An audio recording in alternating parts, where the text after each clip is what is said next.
Au nom du Père et du Fils et du Saint-Esprit, Amen. Le Seigneur soit avec vous.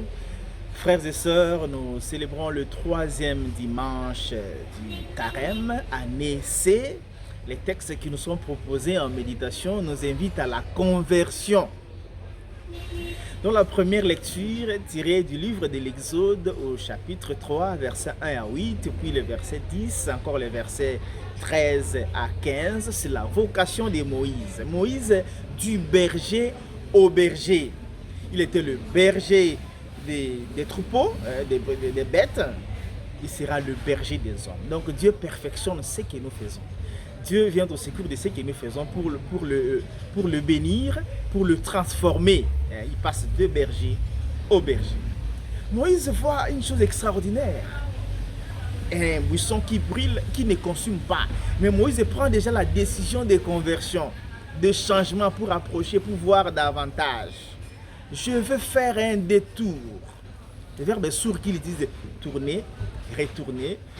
Et Dieu va lui dire ce qu'il doit faire davantage. Donc le Seigneur vient au secours de ses efforts. Il vient pour parfaire ses efforts et se révéler à lui. Les lieux où te trouves les saints, enlève tes sandales.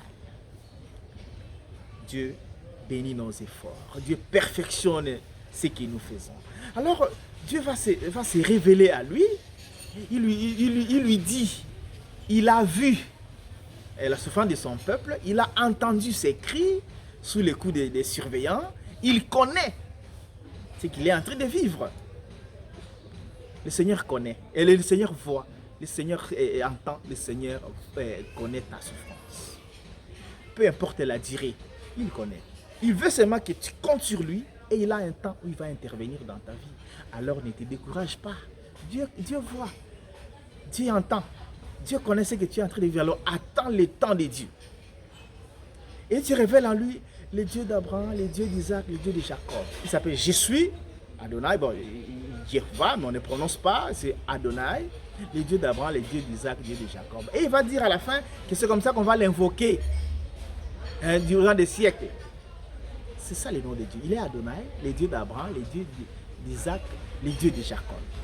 Mais il nous arrive souvent, tu as un pasteur, tu as un serviteur de Dieu, bon, que tu estimes, et tu commences à dire non, le Dieu des terres, le Dieu des terres, le Dieu d'Abraham, le Dieu d'Isaac, le Dieu de Jacob. Pour qu'on soit authentique, pour qu'on sache à quel Dieu nous avons affaire.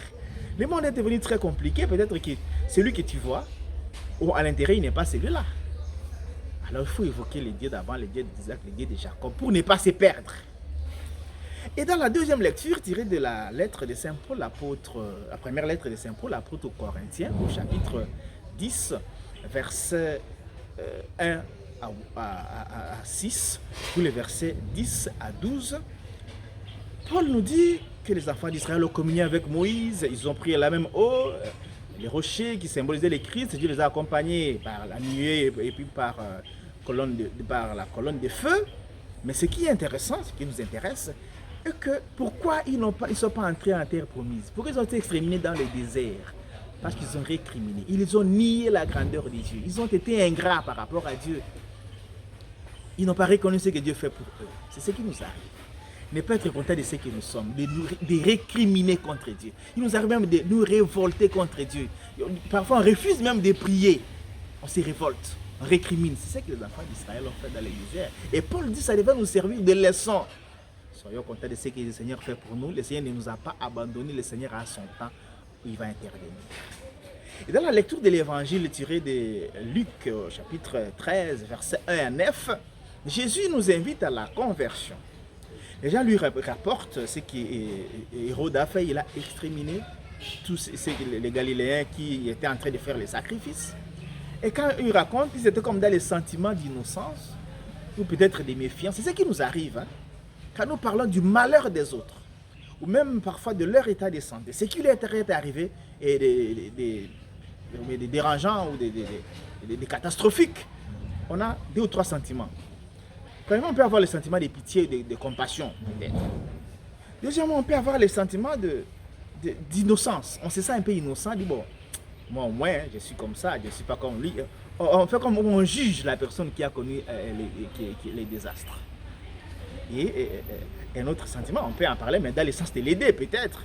Mais souvent, nous pensons que ce qui est arrivé aux autres, ça ne peut pas nous arriver. Le Seigneur nous invite à reconnaître ce que nous sommes, hein, et à travailler sur nous-mêmes, nous convertir pour que ce qui est arrivé aux autres ne nous arrive pas. Et ne pas en parler avec méfiance parce que ça peut nous arriver dans la mesure où nous nous convertissons, pas dans la mesure où nous ne sommes pas sages et prudents. Le Seigneur nous invite à savoir nous convertir. Donc c'est pas parce que l'Hérode les a massacrés qu'ils sont pires. C'est pas parce que la tour de Siloé est tombée sur ceux-là, les 18 personnes-là, qui sont pires. Nous aussi nous sommes pires. Nous ne sommes pas saints par rapport à ceux qui meurent, par rapport à ceux qui souffrent. Que l'effort de conversion soit nôtre. Alors le temps que nous perdons pour parler des autres, pour parler mal des autres, pour juger les autres, les condamner, convertissons ces temps pour savoir nous convertir, savoir être irréprochable. Parce que c'est toujours facile de critiquer ou de juger, mais ce qui est difficile, c'est de faire mieux. Le Seigneur nous aide ces dimanches à nous convertir. Parce que la conversion n'est pas un fait du passé, je l'ai toujours dit, c'est un effort quotidien qui vient à notre secours, comme il est venu au secours de Moïse. Bon dimanche à toutes et à tous. Que Dieu Tout-Puissant vous bénisse, le Père, le Fils et le Saint-Esprit. Amen.